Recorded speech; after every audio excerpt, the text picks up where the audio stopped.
Knowledge hub में एक बार फिर से आपका स्वागत है। जैसा कि हम सबको पता है कि शालाओं को इस बार समग्र शिक्षा के अंतर्गत प्राप्त होने वाली समस्त राशियाँ जो हैं वो डिजिटल रूप में प्राप्त होगी और इसे विद्यालय के द्वारा व्यय करने के लिए डिजिटल रूप से ही पीएफएमएस के माध्यम से व्यय करना होगा।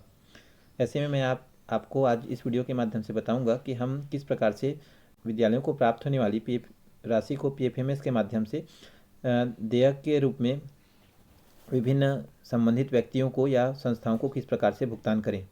वीडियो स्टार्ट करने से पहले यदि आपने हमारे चैनल को अभी तक लाइक और सब्सक्राइब नहीं किया हुआ है तो चैनल को लाइक और सब्सक्राइब करें और बेल आइकन को प्रेस करें ताकि आने वाली वीडियो आपको आसानी से मिलती रहे। तो आइए हम आज का वीडियो स्टार्ट करते हैं। जैसा कि हम सबको पता है पीएफएमएस का तात्पर्य पब्लिक फाइनेंस मैनेजमेंट सिस्टम होता है। यह एक सिस्टम है जिसकी सहायता से हम कैशलेस ट्रांजेक्शन विद्यालय के खाते से संबंधित के खाते में कर पाएंगे। तो विद्यालय के खाते से संबंधित संस्था या व्यक्ति के खाते में भुगतान करने के लिए हमको 6 चरणों का पालन करना होगा। यहाँ पर मैं आपको सिर्फ संक्षेप में यह बताऊंगा कि हम किस प्रक्रिया का पालन करेंगे।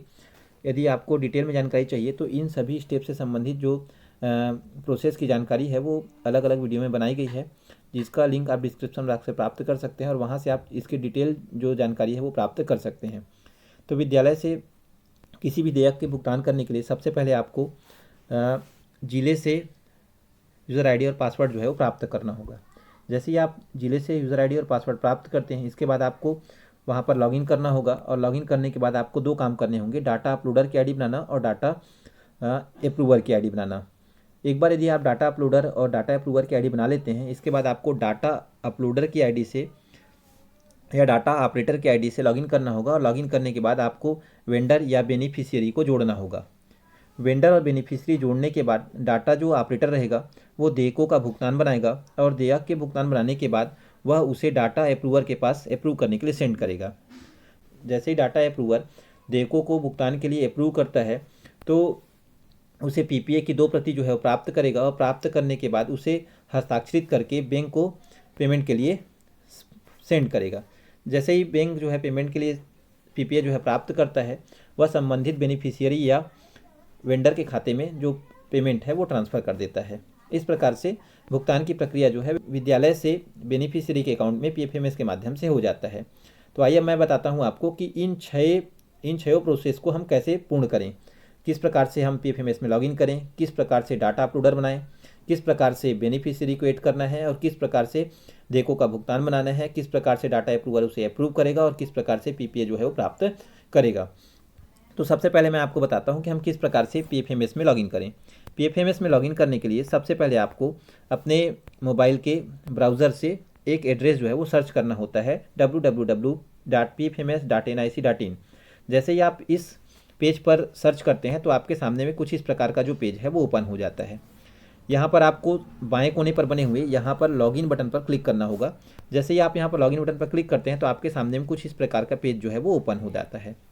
यहाँ पर आपको जैसे ये पेज जो है वो ओपन होता है तो आपको यहाँ पर यूज़र नेम और पासवर्ड जो है वो टाइप करना होगा। यूज़र नेम और पासवर्ड टाइप करने के बाद आप जैसे ही लॉगिन बटन पर क्लिक करते हैं तो आप पीएफएमएस के पेज पर इंटर कर लेते हैं। जैसे ही आप यहाँ पर पीएफएमएस के वेब पेज पर इंटर होंगे तो आपके सामने में कुछ इस प्रकार का जो पेज है वो दिखाई देगा, जैसा कि आप देख सकते हैं। यहाँ ऊपरी बाएं कोने पर आपके विद्यालय से संबंधित जो डिटेल दिए रहेंगे वो यहाँ पर दिए रहेंगे। इसके बाद आपको यहाँ पर जैसे ही आपका ये पेज ओपन होता है तो आपको वापस बाएं कोने पर बने हुए मास्टर बटन पर क्लिक करना है। उसके बाद आपको यूज़र बटन पर क्लिक करना है। उसके बाद आपको ऐड न्यू बटन पर क्लिक करना है। जैसे ही आप यहाँ पर ऐड न्यू बटन पर क्लिक करते हैं तो ऐड न्यू पर बटन पर क्लिक करने के बाद आपके सामने में कुछ इस प्रकार जो पेज है वो दिखाई देता है।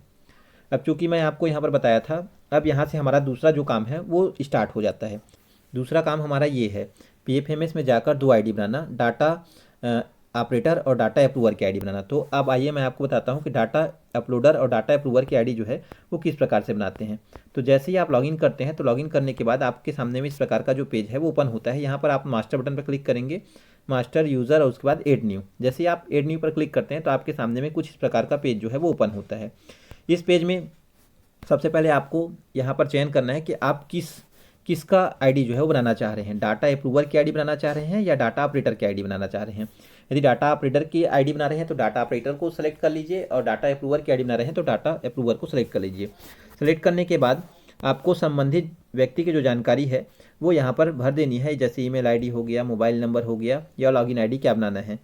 या जानकारी जो है वो भरने के बाद आपको यहाँ पर सबमिट बटन पर क्लिक करना है। जैसे ही आप यहाँ पर सबमिट बटन पर क्लिक करेंगे तो आपके सामने में जो संबंधित अप्रूवर या ऑपरेटर की आईडी जो है वो बन जाती है।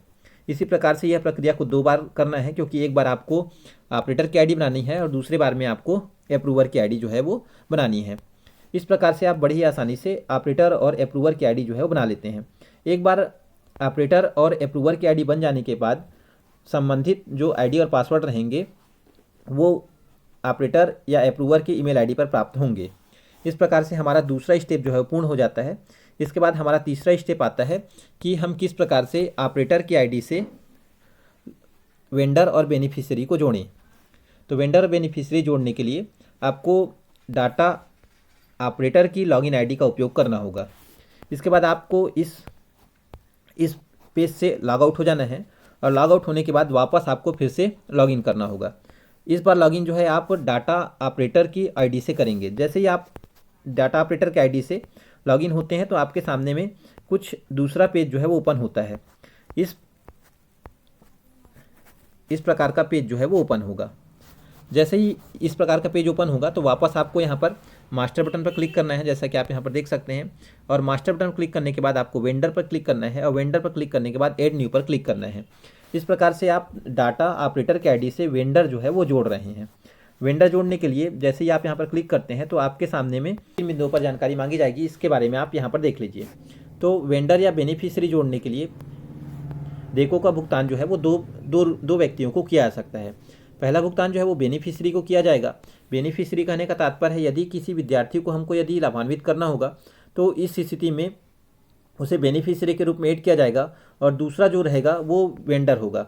वेंडर मतलब कहने का तात्पर्य है कि उन सभी व्यावसायिक प्रतिष्ठान या व्यक्ति जिन्हें देयकों का भुगतान करना है। ये वेंडर जो है वो 3 प्रकार के हो सकते हैं। इससे संबंध में अलग से वीडियो बनाया गया है, वहाँ से आप वेंडर के संबंध में और बेनिफिशियरी के संबंध में स्पष्ट रूप से जानकारी ले सकते हैं कि कौन से वेंडर किस श्रेणी में आएंगे। वेंडर का प्रकार जानने के बाद आपको वेंडर वाले पेज पर क्लिक करना होगा। जैसे ही आप वेंडर वाले पेज पर क्लिक करते हैं तो आपके सामने में कुछ इस प्रकार का पेज जो है वो ओपन होता है। जैसा कि आप देख सकते हैं यहाँ पे सबसे पहले आपको चयन करना होगा, वेंडर के टाइप का चयन करना होगा। जैसे कि मैं आपको बताया हूँ कि वेंडर का टाइप जो है वो 3-4 प्रकार के हो सकते हैं। एनजीओ हो सकता है, पर्सनल हो सकता है, कॉमर्शियल हो सकता है, इंस्टीट्यूशनल हो सकता है। उसके बाद आपको संबंधित जो वेंडर होगा उसका नाम जो है यहाँ पर टाइप करना होगा। नाम टाइप करने के बाद उसके फादर्स नेम का टाइप करना होगा। उसके बाद डेट ऑफ बर्थ जो है वो टाइप करना होगा, जैसे आप देख सकते हैं। उसके बाद आधार नंबर टाइप करना होगा। यदि उस संस्था या वेंडर के पास जीएसटी नंबर होगा तो यहाँ पे टाइप कर दीजिए, ये ऑप्शनल है। यदि नहीं होगा तब भी आप आगे बढ़ सकते हैं। इसके बाद संबंधित जो वेंडर है उसका पेन नंबर डालना होगा। उसके बाद एड्रेस, उसके बाद यहाँ पर उसका कंट्री, उसके बाद उसका जिला कौन सा है, उसके बाद मोबाइल नंबर, उसके बाद ईमेल आईडी। यदि मोबाइल नंबर यदि नहीं होगा तो आप यहाँ पर नॉट अवेलेबल में टिक कर दीजिए और टिक करने के बाद आगे बढ़ जाइए।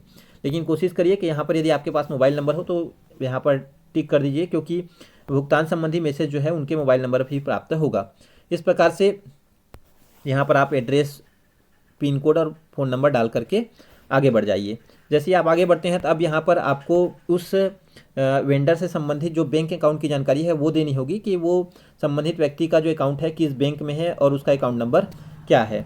उसके बाद जैसे ही आप यहाँ पर सारी जानकारियाँ भर लेते हैं तो आपको नीचे बने हुए सेव बटन पर क्लिक करना होगा। जैसा कि आप यहाँ पर देख सकते हैं कि नीचे बटन पर सेव बटन पर क्लिक करना होगा। सेव बटन पर क्लिक करने के बाद आप वेंडर जो है वो आसानी से जोड़ सकते हैं।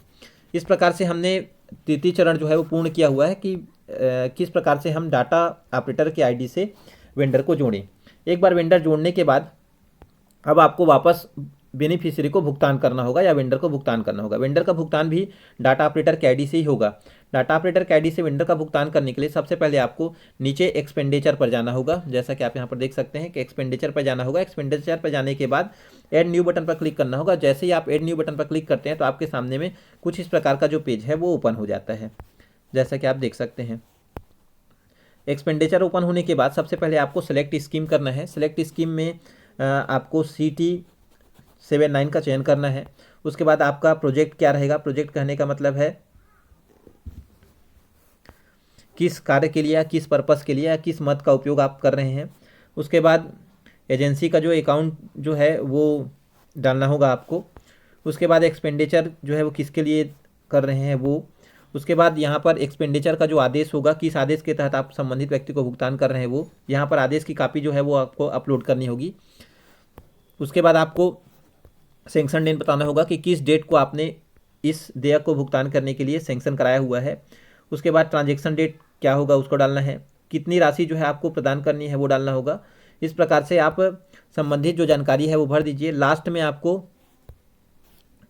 यहाँ पर 2 चीज़ें और देनी होंगी, नरेटर दे सकते हैं कि किस संबंध में उसको भुगतान किया जा रहा है, और वाउचर का नंबर क्या होगा ये देना होगा। इसके बाद स्कीम कंपोनेंट की जानकारी आपको यहाँ पर भरनी होगी, और एक बार ये सब जानकारी भरने के बाद आपको नीचे सेव बटन पर क्लिक कर देना है।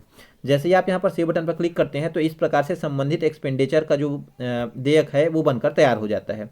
एक बार ऑपरेटर के द्वारा देयक का निर्माण करने के बाद ऑपरेटर का कार्य खत्म हो जाता है, और यहाँ से अब डाटा अप्रूवर की जो आईडी है वो कार्य करेगी, और वहाँ से हम उसको अप्रूव करेंगे। एक बार देयक बन जाने के पश्चात अब डाटा ऑपरेटर को यहाँ से लॉग आउट करना होगा, और लॉग आउट करने के बाद अब वापस डाटा अप्रूवर को लॉगिन करना होगा। जैसे एक बार डाटा अप्रूवर जो है वो लॉगिन करेगा, लॉगिन करने के बाद वह उसे अप्रूव करके पीपीए प्राप्त करेगा, पीपीए प्राप्त करने के बाद बैंक को भुगतान करने के लिए सेंड कर देगा। बड़े ही आसानी से देयक का भुगतान जो है वो बैंक के द्वारा पीएफएमएस के माध्यम से कर पाएंगे। यदि आपको इससे संबंधित डिटेल में वीडियो प्राप्त करना हो तो आप डिटेल में वीडियो जो है वो डिस्क्रिप्शन बॉक्स से प्राप्त कर सकते हैं, जिसमें संबंधित सभी प्रक्रियाओं को, जैसे वेंडर किस प्रकार से बनाए को डिटेल में, या किस प्रकार से हम डाटा अपलोडर या डाटा अप्रूवर जो है वो उसकी एंट्री करें के संबंध में डिटेल वीडियो जो है डिस्क्रिप्शन बॉक्स में मौजूद है, जहां से आप इस पूरी प्रक्रिया को डिटेल में देख करके समझ सकते हैं। यदि आपको हमारी वीडियो अच्छा लगा तो चैनल को लाइक और सब्सक्राइब करें, और अन्य साथियों से भी शेयर करें। धन्यवाद।